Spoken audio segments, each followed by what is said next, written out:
సునాదస్వరము July 14. నీ ఆవరణంలో నివసించున్నట్లు నీవు ఏర్పరచుకొని చేర్చుకున్నవాడు ధన్యుడు.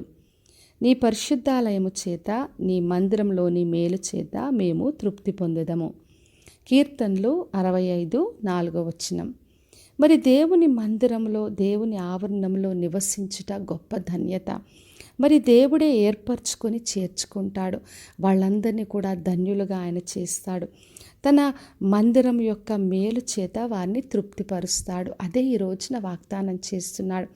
మరి ప్రతి వారం దేవుని మందిరంనకు దేవుని సన్నిధికి మనం వెళ్తాం. అది దేవుడి ఏర్పాట్లో మనల్ని ఆయన పిలుచుకుంటాడు. ఆయన కోరుకొని దేవుని పని చేయడానికి కొరకు, ఆయన పరిచర్య కొరకు నియమించుకుంటాడు. మరి దేవుని సన్నిధిలో వెళ్ళి ఆయన సన్నిధిలో గడపడం, ఆయన సన్నిధిలో ఉండడం అన్నది గొప్ప ధన్యతగా భావించాలని ప్రభు కోరుతున్నాడు. మరి 132వ కీర్తన 15-16 చదివినప్పుడు ఆయన నివసించే స్థలాల్లో అక్కడ ఆహారాన్ని ఆయన నిండుగా దీవిస్తాడు, అందరినీ తృప్తిపరుస్తాడు. యాజకులు రక్షణ వస్త్రాన్ని ధరింపచేస్తాడు. భక్తులందరూ కూడా ఆనందగానం చేస్తారని రాయబడింది. మరి దేవుడు నివసించే స్థలాల్లో తృప్తి ఉంటుంది, సంతోషము, సమాధానం ఉంటుంది. అందరూ కూడా రక్షణ పొందుకొని దేవుని సన్నిధిలో ఆనందగానం చేస్తారు. అందుకే నిత్యం మనం దేవుని సన్నిధికి వెళ్ళడానికి కొరకు మనము వేగిరపడాలి.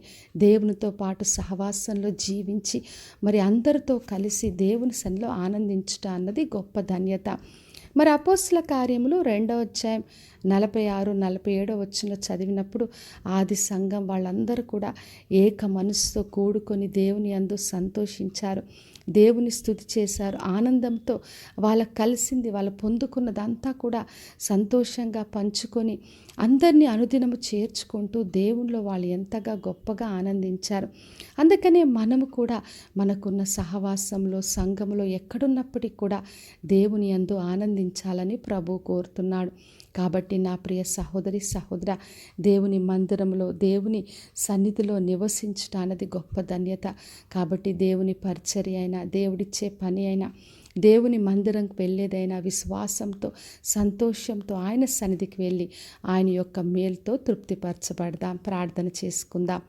పరలోకమందున్న మా తండ్రి, మా దేవ, ఈరోజు ఇచ్చిన వాగ్దానం కొరకే వందనాలు తండ్రి. ప్రతి ఒక్కరిని దీవించండి దేవా. మీరు వారందరినీ కూడా ఆశీర్వదించి మీ మందిరం యొక్క మేలు చేత తృప్తిపరిచి మీరే ధన్యులుగా తండ్రి వారందరినీ దీవించి ఆశీర్వదించమని యేసు నామములో అడిగి వేడుకొంచున్నాను తండ్రి, ఆమేన్.